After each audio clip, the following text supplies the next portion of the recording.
ఈరోజు కోన సముద్ర పాఠశాల లోపల యాన్యువల్లో భాగంగా ఈ యాన్యువల్ డేని జరుపుకుంటూ ఉంటున్నారు. మన జిల్లా లోపల 40 పిఎంసి స్కూల్స్ ఎంపిక చేయబడితే దాంట్లో కోన సముద్ర కూడా ఒక పాఠశాల, PM Shri prime minister school for rising India. ఈ పిఎం శ్రీ పాఠశాల యొక్క వివిధ కాంపోనెంట్స్లలో annual day celebration one of the component. Annual day సెలబ్రేషనే కాకుండా పిఎం శ్రీలో భాగంగా science circles, maths circles, green club activities, eco club activities, తర్వాత exposure visits, field visits, twinning of schools, ఈ విధంగా చాలా యాక్టివిటీస్ను చేపట్టడం అనేటటువంటి జరిగింది. న్యూ కైండ్ కార్నర్లో ఉన్నటువంటి పాఠశాలల్లో కూడా అంతర్జాతీయ స్థాయిలో ఉన్నటువంటి పాఠశాలలో ఉన్నటువంటి స్టాండర్డ్స్ను రూపొందించాలనేటటువంటిది ఈ పిఎంశ్రీ పాఠశాల యొక్క విజన్. దాంట్లో భాగంగా కరికులర్ యాక్టివిటీసు, కరికులర్ యాక్టివిటీస్ను అన్నింటినీ కూడా పాఠశాల లోపల కండక్ట్ చేస్తూ గ్రామీణ స్థాయి విద్యార్థులకు కూడా మంచి ఎక్స్పోజర్ లభించే, ముఖ్యంగా విద్యార్థులందరూ కూడా ఈ యాక్టివిటీస్లు అన్నిట్లలో పార్టిసిపేట్ చేసి మీరు మీ యొక్క జ్ఞానాన్ని పెంపొందించుకుంటారని, చక్కటి పెర్ఫార్మెన్స్ను మీరు చూపెడతారని ఆశిస్తున్నాను. మరియు ముఖ్యంగా ఇంత మంచి కార్యక్రమాన్ని ఏర్పాటు చేసినటువంటి హెడ్ మాస్టర్కు సపోర్ట్ చేస్తున్నటువంటి టీచర్స్కు ఫస్ట్ అభినందనలు తెలియజేస్తున్నాను. మరియు విద్యార్థులు కూడా చాలా చక్కటి పర్ఫార్మెన్స్ చేశారు. ఇంకా చాలా స్కిట్స్ ప్లస్ కల్చరల్ యాక్టివిటీస్ ఉన్నాయి. అవన్నీ కూడా చూసి చాలా ఎంజాయ్ చేస్తూ ఉంటారు. చాలా చక్కటి కల్చరల్ యాక్టివిటీస్లో పిల్లలు పర్ఫార్మెన్స్ చేశారు. చూడండి, ఇటువంటి పిఎంశ్రీ స్కూల్లో సెలెక్ట్ కావడం వలన ఇంత మంచి ఆపర్చునిటీస్ మీకు దొరికింది. ఇటువంటివి ఇంకా చాలా ఆపర్చునిటీస్ అనేటటువంటివి మీకు భవిష్యత్తు లోపల నెక్స్ట్ 5 years లోపల చాలా లాట్ ఆఫ్ చేంజెస్ అనేటటువంటివి అవుతూ ఉంటాయి. దీన్ని అటల్ టింకరింగ్ ల్యాబ్ అనేటటువంటిది వస్తుంది. సిస్టమ్స్ ఈ రోజే మీరు చూశారు, ఒక 10 కంప్యూటర్స్ మీ పాఠశాలకు ఈరోజు రీచ్ అయ్యాయి. ఈ విధంగా అకాడమిక్గా చాలా స్ట్రెంగ్తన్ అవుతూ ఉంటుంది. మీ అందరికీ కూడా మంచి ఎడ్యుకేషన్ దొరుకుతుందని ఆశిస్తున్నాను. విద్యను దానికంటే మించి విద్య మనం అందిస్తాం. స్టాఫ్ కూడా ఇక్కడ సఫిషియెంట్ స్టాఫ్ అనేటటువంటిది ప్రొవైడ్ చేయడం జరిగింది. జిల్లాలో కూడా ఎక్కడ ఏ స్కూల్లో కూడా టీచర్స్ అని కొరత అనేటటువంటిది లేదు. అన్ని హై స్కూల్స్లలో కూడా ఫుల్ ఫ్లెడ్జ్డ్ స్టాఫ్ ఉన్నది. తర్వాత మంచి రినౌండ్ స్టాఫ్ ఉన్నారు, మంచి క్వాలిఫైడ్ స్టాఫ్ ఉన్నారు. ప్రతి పాఠశాలలో కూడా పిల్లలందరికీ కూడా మంచి బోధన చేసేటటువంటి ఉపాధ్యాయులు అందుబాటులో ఉన్నారు. కాబట్టి తల్లిదండ్రులందరికీ కూడా కోరుతున్నాను, మీరందరూ కూడా మీ పిల్లలను మన ప్రభుత్వ పాఠశాలలో కూడా జాయిన్ చేసి నెక్స్ట్ అకాడమిక్ ఇయర్ లోపల ఎన్రోల్మెంట్ను ఖచ్చితంగా ఇంకా ఇంప్రూవ్ చేస్తారని ఆశిస్తాను. 10వ తరగతి పిల్లలందరికీ కూడా మీరు ఎగ్జామినేషన్స్ బాగా రాయాలి, ఎటువంటి ఒత్తిడి లేకుండా పరీక్షలు రాయాలనే ఉద్దేశంతో మీకు 2 గ్రాండ్ టెస్ట్లను 2 ప్రీ ఫైనల్లను పెట్టడం జరిగింది. మీరందరూ బాగా రాశారనుకుంటున్నాను. మీరందరూ కూడా ఈ 4 టెస్టుల వలన మీకు ఎగ్జామినేషన్ ప్యాటర్న్ అనేటటువంటిది కంప్లీట్గా తెలిసి ఉన్నదని అనుకుంటున్నాను. కాబట్టి ఏ రకమైనటువంటి మానసిక ఆందోళన గురి కాకుండా చక్కగా ఎగ్జామినేషన్ సెంటర్కు, మీకు లోకల్ సెంటర్ ఇదే సెంటర్ కాబట్టి ఒక 45 minutes ముందు ఎగ్జామినేషన్ సెంటర్కి రీచ్ అయ్యేటట్లు చూడండి. ప్రశాంతంగా ఎగ్జామినేషన్ హాల్లోకి వెళ్ళండి. మీకు తెలిసినటువంటి క్వశ్చన్ పేపర్ ఇవ్వగానే మీకు తెలిసినటువంటి బాగా చేయగలిగేటటువంటి క్వశ్చన్స్ ఏవైతే ఉన్నాయో ఆ క్వశ్చన్స్ను ముందు రాయండి. తర్వాత కొద్దిగా కష్టంగా ఉన్నటువంటి క్వశ్చన్స్ను తర్వాత రాయండి. తర్వాత చాయిస్ ఉన్నటువంటి క్వశ్చన్స్ను తర్వాత చేయండి. మంచి హ్యాండ్ రైటింగ్ అనేటటువంటిది మంచి హ్యాండ్ రైటింగ్ ఉండేటట్లు మీరు ప్రయత్నం చేయండి. ఎగ్జామినేషన్స్లో ఏ రకమైనటువంటి ఒత్తిడి గురి కాకుండా మంచిగా చక్కగా మీరు రాసి మంచి మార్కులు సంపాదిస్తారని ఆశిస్తున్నాను. మంచి మార్కులు వచ్చినట్లయితే ఈసారి గ్రేడ్లు ఇస్తలేము, ఓన్లీ మార్కులు మాత్రమే ఇస్తున్నాం. ఈసారి మెమోలలో మార్కులే కనపడతాయి. కాబట్టి మంచి మార్కులు మీకు వచ్చినట్లయితే మీకు బాసరా 888 లోపల సీట్ రావడానికి అవకాశం ఉంటుంది. బాసరా 888లో సీట్ వచ్చినట్లయితే మీకు లైఫ్ తొందరగా సెటిల్ కావడానికి అవకాశం ఉంటుంది. లాస్ట్ బిఫోర్ ఇయర్ ఒక స్టూడెంట్కు 70 లక్షల ప్యాకేజ్తోని డిగ్రీ 3rd year ఉన్నప్పుడే అతన్ని సెలెక్ట్ చేసుకొని కంపెనీస్ వెళ్ళిపోయినాయి. అటువంటి ఆపర్చునిటీస్ అనేటటువంటివి దొరుకుతుంటాయి. కాబట్టి కాంటెంట్ పైన గ్రిప్ తీసుకొచ్చుకొని పరీక్షలను సజావుగా రాసి మంచి ఫలితాలను పొందుతారని ఆశిస్తూ ఉన్నాను. ఫస్ట్ తరగతికి సంబంధించినటువంటి పుస్తకాలను తీసుకొని వెళ్ళి హాలిడేస్లో టైం ఉన్నప్పుడు చదవండి. టైంను వేస్ట్ చేయకుండా మంచి ఆటలు ఆడండి, కొంత సమయాన్ని ఆటలకు కేటాయించండి, కొంత సమయాన్ని చదవడానికి కేటాయించండి. అన్నిటికీ సఫిషియెంట్ టైంనిచ్చి మీరందరూ కూడా ఈ టీవీల వంటి అనవసరమైనటువంటి యాక్టివిటీస్లో పాల్గొనకుండా మీరందరికీ మంచి భవిష్యత్తు ఉండాలని ఆ భగవంతుని ప్రార్థిస్తూ కోన సముద్ర పిల్లలందరికీ కూడా సముద్రం అంతటి నాలెడ్జ్ని గెయిన్ చేసి సముద్రాలను దాటి యూరోప్ ఖండాలు, అమెరికా ఖండంలో కూడా సెటిల్ కావాలని ఆశిస్తున్నాం, మన దేశంలోనే కాకుండా. Thank you very much. మహారాజు గారికి వందనం. మంత్రి వారి అంతా క్షేమమేనా? అంతా క్షేమమే మహారాజా. అది సరే, రాజ్యంలో ప్రజలు ఎలా ఉన్నారు? అంతా క్షేమంగానే ఉన్నారు మహారాజా. నేను వాళ్ళ సుఖ దుఃఖాలు ప్రత్యక్షంగా చూడాలనుకుంటున్నా. అలాగే మహారాజా, ఈరోజు రాత్రి మారువేషంలో బయలుదేరదాం. అలాగే. యాత్రికులు ఇద్దరు. ఒకరు అదిగో సూర్యుడు ఉదయిస్తున్నాడు, మరొకరు చంద్రుడు కనుమరుగవుతున్నారు. మీరు సూర్యుడా లేక చంద్రుడా? సరిగ్గా చెప్పావు. నేను సూర్యుడు కాదు, ఇతను చంద్రుడు కాదు. మేము అతిథులం. అతిథులా? మీరు అతిథులు కూడా కాదు. ఈ ప్రపంచంలో అతిథులు కూడా ఇద్దరు. ఒకటి ధనము, మరొకటి యవ్వనము. మీరు ధనమా లేక యవ్వనమా? మేము ధనము కాదు, యవ్వనం కాదు. నేను రాజుగారిని. రాజుగారా? మీరు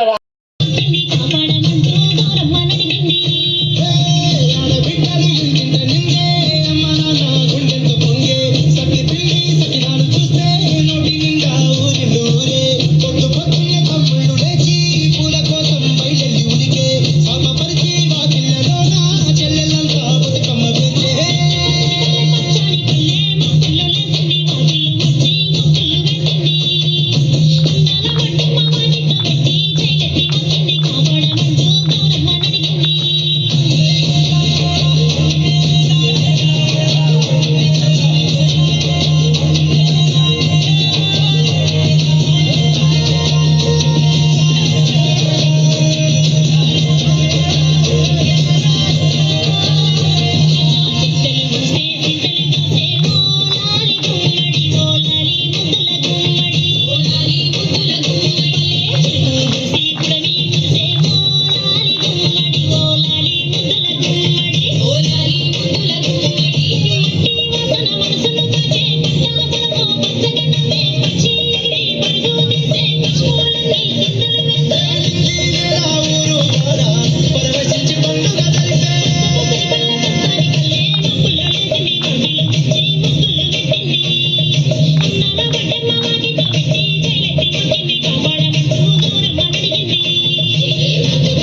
చేస్తానని, మీకోసం పని చేస్తానని ప్రమాణం చేస్తున్నాను.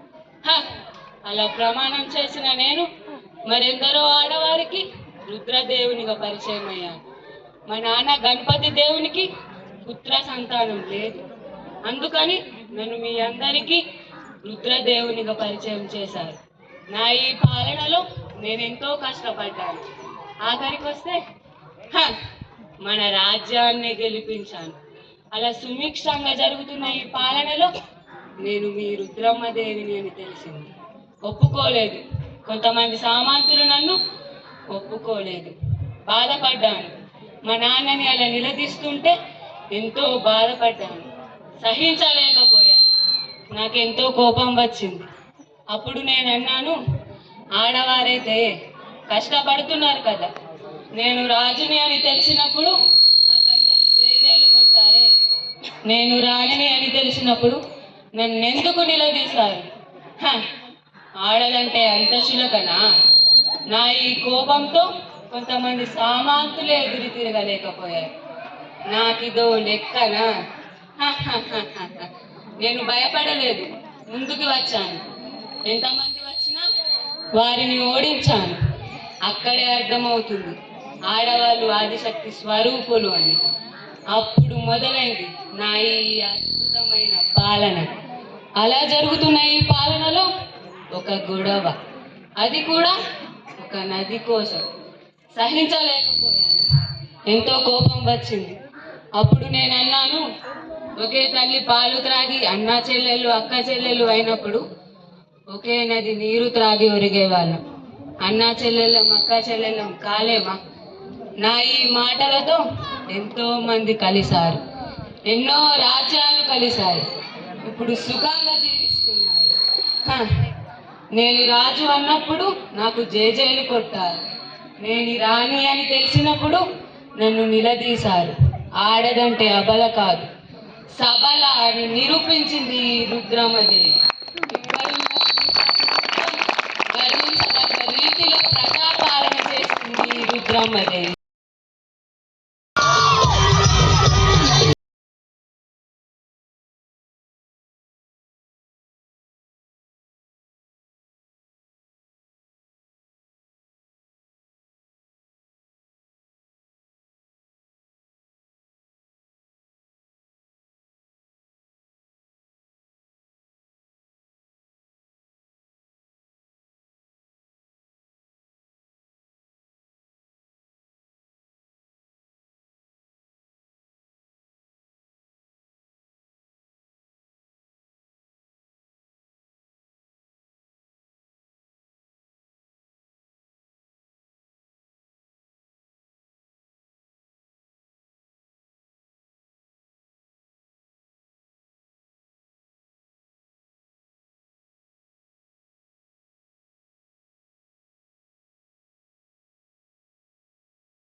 జిల్లాలో